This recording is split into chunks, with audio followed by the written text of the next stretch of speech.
군인에게 실탄도 지급하지 않고 국민의 안전을 최우선으로 하는 그런 폭동 내란이 어디에 있습니까? 의원들께서 본청 출입구를 들어오셔서 본청 회의실로 들어가시는 그 과정에서 저지당하거나 통제당하신, 그래서 출입을 못하신 의원님이 계셨습니까? 한 분도 안 계셨습니다. 왜 안 계셨습니까? 707 대원들에게 그런 임무가 부여되지 않았기 때문입니다.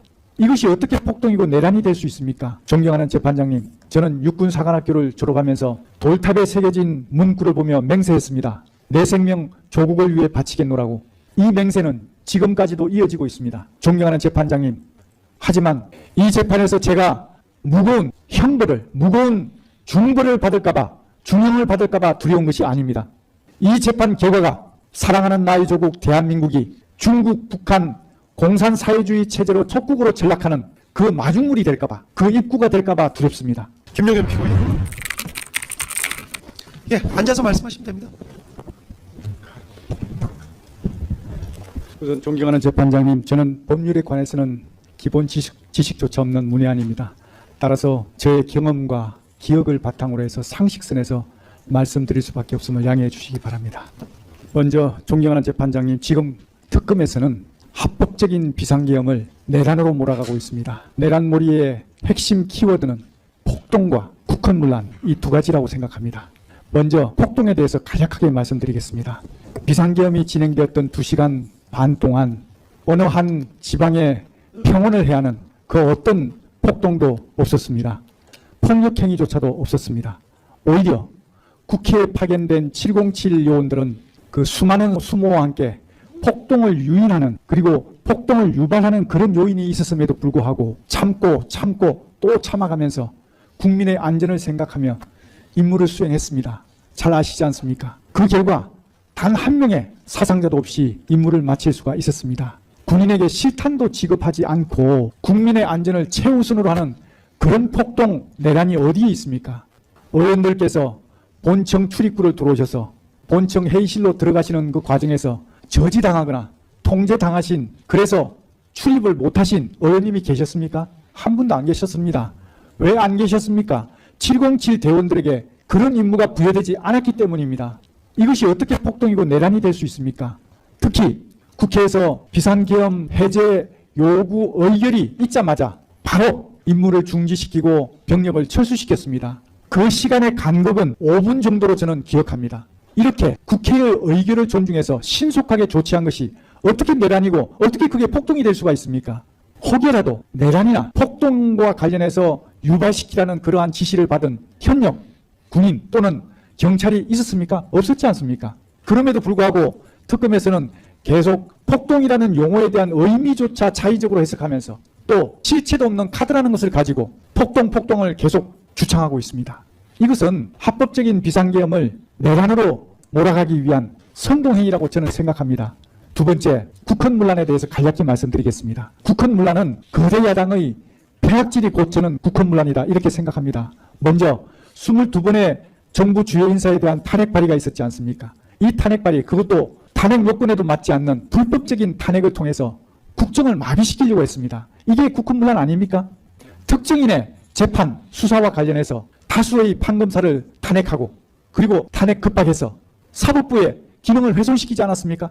이것이 국헌문란 아닙니까?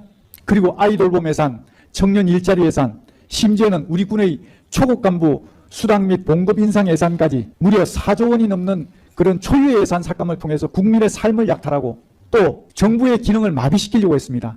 이게 국헌문란 아닙니까? 이러한 국헌문란 수준의 거대 야당의 폐악질에 대해서 그 심각성을 국민들에게 제대로 알리고 그리고 경종을 울리기 위해서 대통령님께서는 비상계엄을 선포하셨던 것입니다. 특히 비상계엄을 준비하는 과정에서 대통령님께서는 그 어떠한 사심도 없이 오직 국가의 미래와 국민의 안전 그리고 민생만을 생각하셨습니다. 그 모습을 저는 옆에서 지켜봤습니다. 그렇기 때문에 대통령님의 뜻을 존중하지 않을 수가 없었던 것입니다. 존경하는 재판장님, 비상계엄에 참여했던 현역 군인들은 국군 통수권자이신 대통령님께서 비상계엄을 선포하심에 따라 국방부 장관의 명령에 의거해서 주어진 임무를 수행했을 뿐입니다. 따라서 책임져야 할 일이 있다면 명령을 내린 국방부 장관에게 책임을 물으면 되는 것이지 현역 군인들에게는 아무런 잘못이 없다고 저는 생각합니다. 현장에 출동해서 임무 수행했던 어떤 지휘관 한 분이 정인으로 나와서 이 자리에서 정언을 말했습니다. 123 비상계엄과 똑같은 상황이 지금 이 순간 다시 발생하더라도 나는 명령대로 똑같이 행동했을 거라고. 이 말은 상당수 현역 군인들의 마음을 대변하는 것이라고 저는 생각합니다. 그럼에도 불구하고 지금 많은 현역 군인들이 명예를 짓밟히고 고통과 핍박 속에서 그야말로 내란머리의 희생양이 되고 있습니다. 부디 이 무고한 현역 군인들까지도 재판장님께서 잘 살펴봐 주실 것을 간곡히 부탁드립니다. 존경하는 재판장님, 저는 육군사관학교를 졸업하면서 돌탑에 새겨진 문구를 보며 맹세했습니다. 내 생명 조국을 위해 바치겠노라고. 이 맹세는 지금까지도 이어지고 있습니다. 이 몸이 죽어서 자유 대한민국이 살 수 있다면, 이 몸이 죽어서 우리 군과 현역 군인들의 명예를 회복시킬 수만 있다면 100번이고 1000번이고 고쳐 죽어도 여한이 없습니다. 존경하는 재판장님, 하지만 그럼에도 불구하고 저는 지금 몹시 두렵습니다. 이 재판에서 제가 무거운 형벌을, 무거운 중벌을 받을까봐, 중형을 받을까봐 두려운 것이 아닙니다. 이 재판 결과가 사랑하는 나의 조국 대한민국이 중국, 북한 공산사회주의 체제로 전락해서 속국으로 전락하는 그 마중물이 될까봐, 그 입구가 될까봐 두렵습니다. 자랑스러운 대한민국이 베네수엘라처럼 될까봐 두렵습니다. 지금 대한민국은 체제전쟁 중에 있습니다. 소리 없는 전쟁, 보이지 않는 전쟁, 하이브리드 전쟁 중에 있습니다.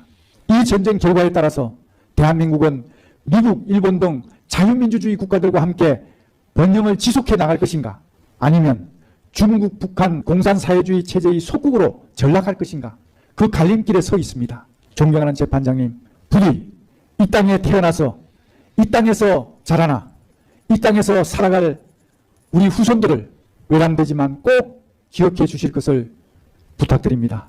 감사합니다. 예, 알겠습니다.